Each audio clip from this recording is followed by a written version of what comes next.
Welcome back to Crusnik Sanctuary, Final Fantasy XIV Endwalker, and the Mists of the Realm.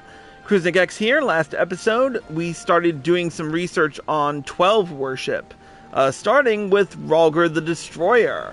As we know they're not primals, at least, but we're going to do some research on Naldal and Ul'dah, so let's get right down to it with the level 90 quest, The Face of an Explorer.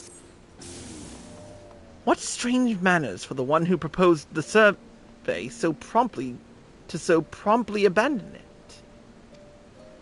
I'll not lie, I am not given to working one-on-one with another, but I suppose I agreed to this arrangement. Well, we had best be on our way.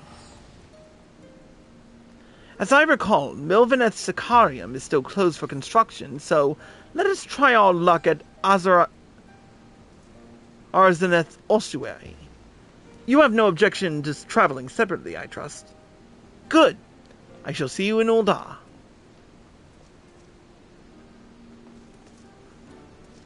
Why can't we just travel together? What? It doesn't make sense. What the fuck? You're a dick.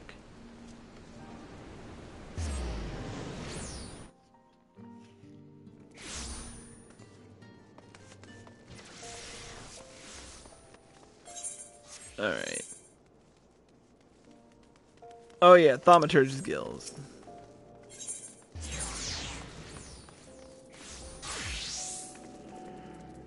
I'm getting tired, so we gotta move.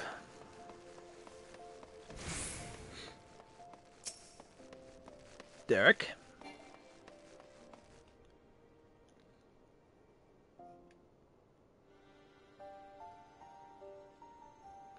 Ah, you're here.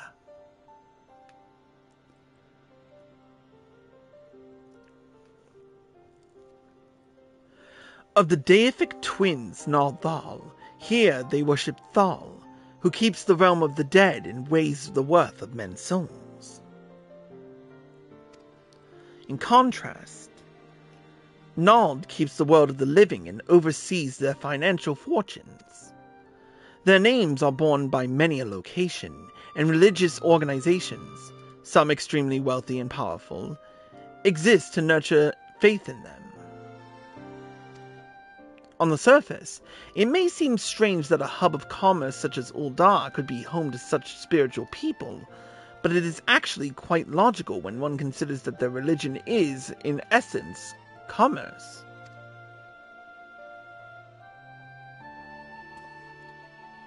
In any event, Naldal is a truly unusual divinity. What was originally held to be one god came to be worshipped as twins. Indeed, rather than two distinct entities, that which we encountered was a single being possessed of two personalities.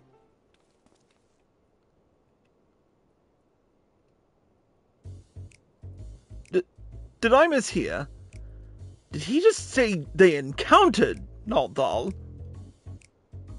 You might have wanted to shut up about that.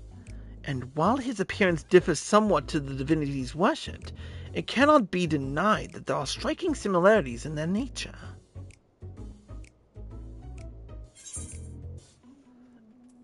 Perhaps we should avoid talking about that here.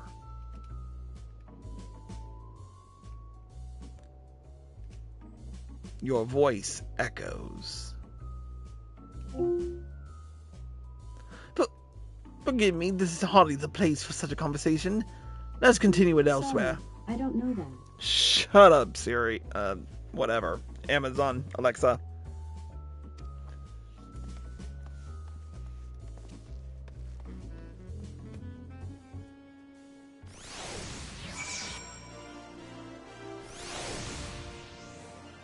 Alright. 'Twas careless of me to openly speak of our encounter with the divinity within a place where he is worshipped. Hereon I shall exercise greater caution.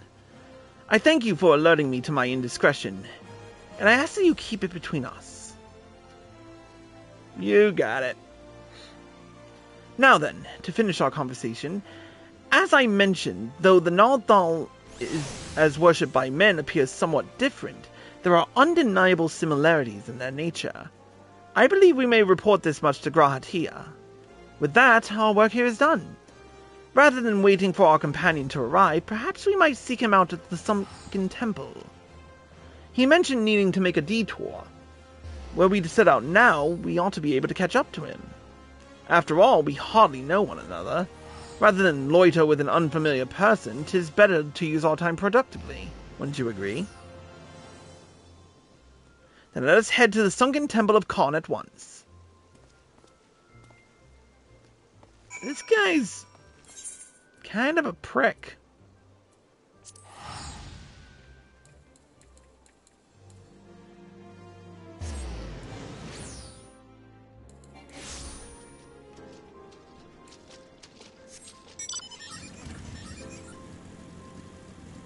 Alright, off to the Sunken Temple.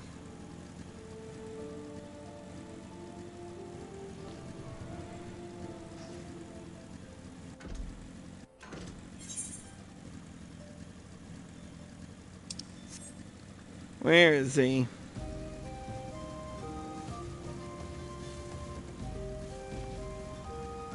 Here we are. Oh shit. You're here! Thank goodness! I found this woman collapsed, though I can see no obvious injuries. By her attire, she appears to be some manner of scholar. Water, food, in my bag. Please. I see. Chris, may I trouble you to find her bag? I will stand lookout in the meantime.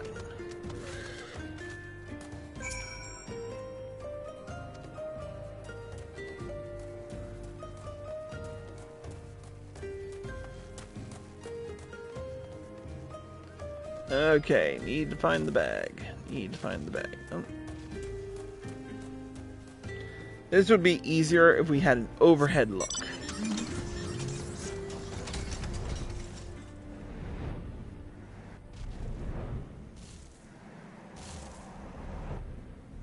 Oh, there it is.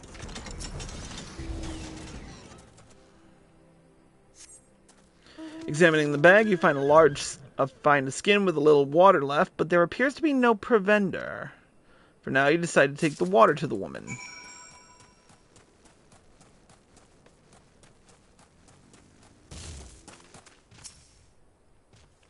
So thirsty. So hungry. Ugh.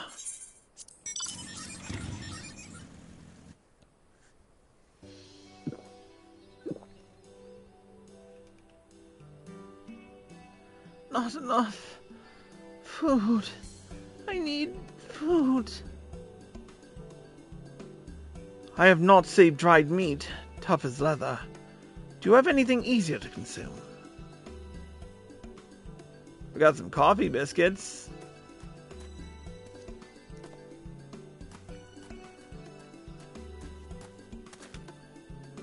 Chris! Deryk! What are you doing here? Actually, that can wait.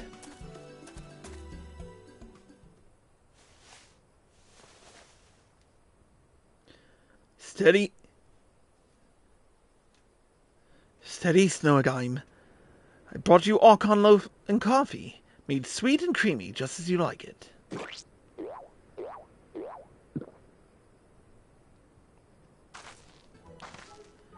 Ah, I am reborn! Washed down with a sweet beverage, the life-giving nutrients of Archon loaf permeate my being from head to toe. Thank you, kind stranger. However, you knew my preferred source of sustenance. You are truly a godsend. Oh, it's you, Raha. What brings you here? I don't recall mentioning my fieldwork. It's for my research into the Beladians' worship of Azema, you see. Haven't you heard from Kryl? The students are presently investigating the 12, and we would prevail upon your expertise.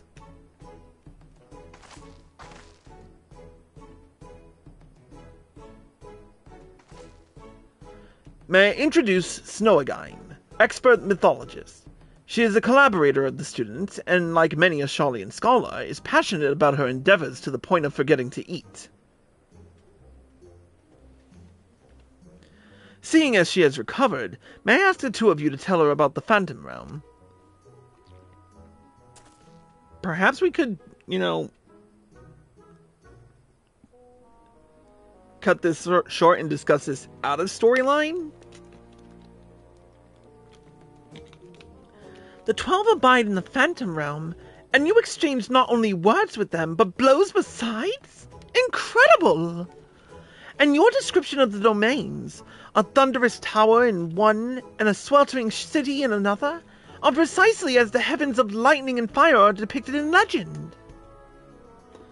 In ancient times, worshippers of the 12 believed that there exist 7 heavens and 7 hells. Etherology has since established that departed souls return to the ethereal sea.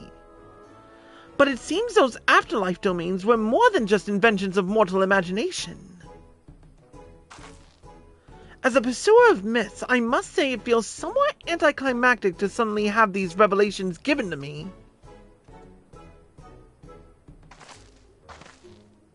But more than that, I'm dying to know more. Which is to say, please allow me to join your investigation.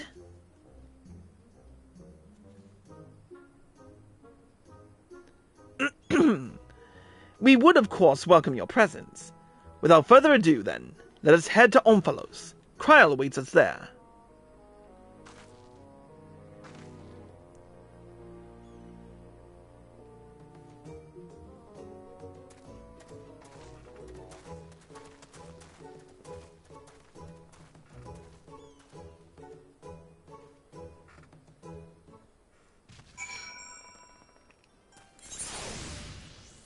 Alright, back to Mordona. I hope this is the last we see of it for right now, because it's getting late.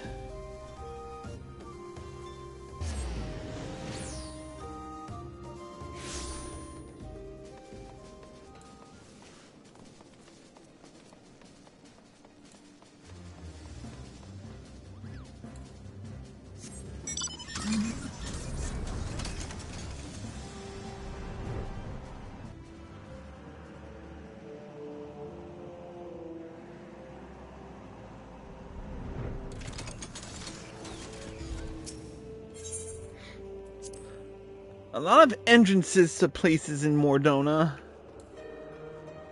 Alright, where's Kryl? There she is.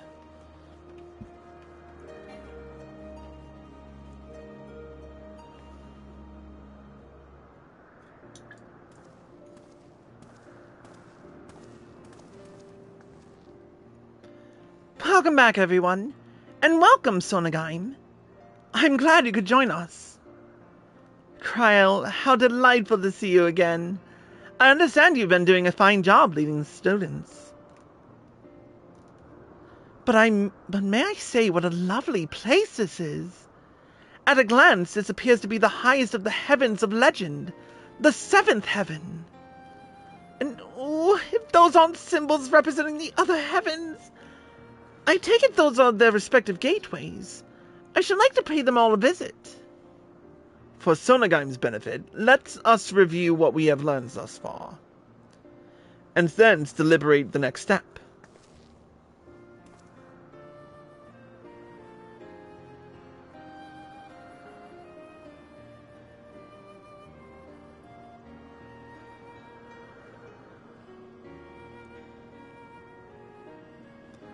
The gods reappeared before us in Raga's Reach, though they were disguised as unassuming creatures. Their laws forbid them from showing their true forms outside their realm. Yet, in the event the ambient ether becomes unstable, such as during an umbral calamity, it is possible for the realm, and indeed the gods themselves, to be glimpsed by mortals. And such sightings, we believe, have given rise to the various faiths practiced throughout Eorzea. As we confirmed in Ul'dah, the Nald'thal worshipped by people and the Nald'thal we encountered here have more similarities than they do differences. In the course of exploring the Omphalos, 2 things caught my attention.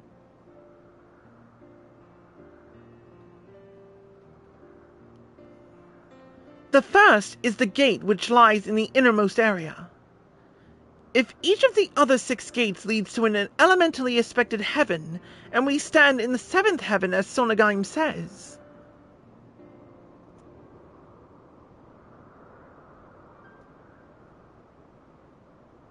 what then lies beyond that last gate?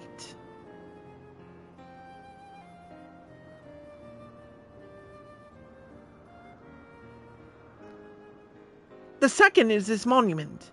It harbors some manner of magic, unlike anything I've seen before. I will endeavor to decipher it, but it will take time.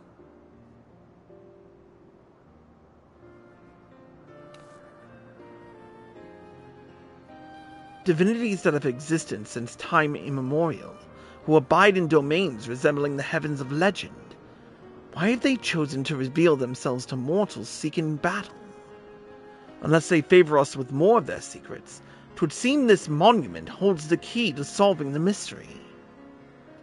Indeed, much and more yet lies beyond our understanding, but we will keep chasing the truth together. As I'm sure you'll agree, though, this is tiring work, both mentally and physically. We need to pace ourselves. To which end, might I suggest we return to Revenant's Toll and have a rest before we embark on the next stage of our investigation?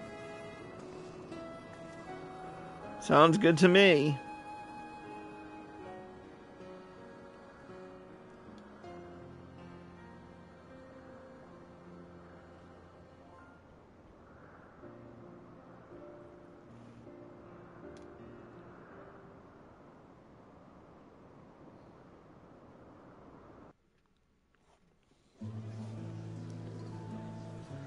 Okay, we're back in Revenant's Toll. That's good.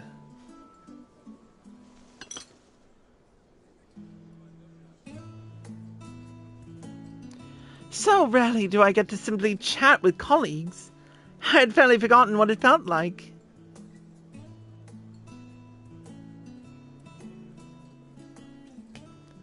Indeed. And it's quite fitting that we should be doing so here at the 7th heaven. Fitting? That's an understatement if I ever heard one.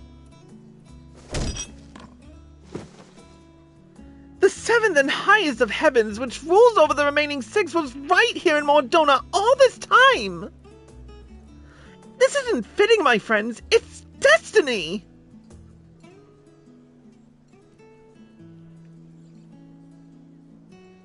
Cool your jets. A little bit. You are obviously well versed in the myths surrounding the heavens and hells. If you don't mind, I should like to hear your thoughts on them.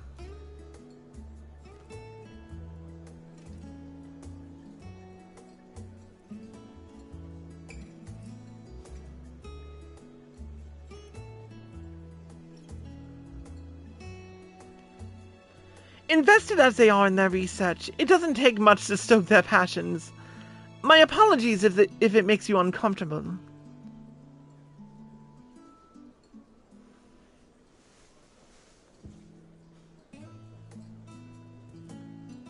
Having always traveled alone, I'm admittedly not too familiar with such a lively atmosphere, but I do not dislike it.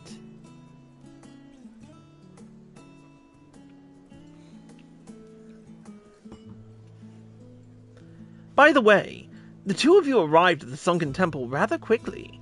Did something happen? Yeah, we figured since we were done, we didn't want to, wait. Well, as pleasant as this has been, it's past time we return to the Annex. The paperwork for this commission isn't going to complete itself, alas. Then I shall take myself to the Omphalos. There's so much there that I'd like to see.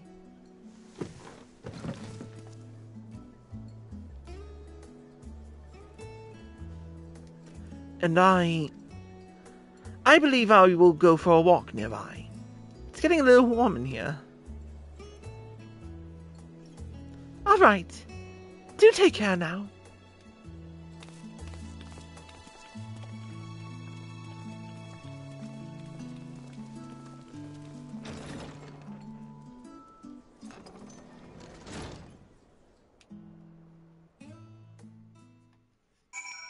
I don't know.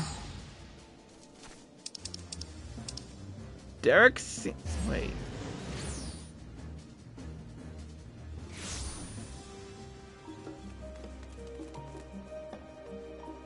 I have a feeling Deryk's more than meets the eye.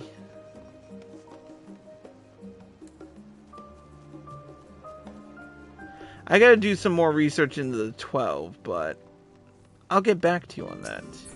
Anyway, back to the main hall to finally finish this quest.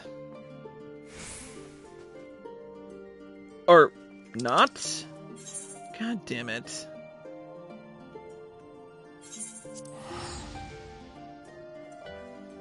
I was hoping this was done.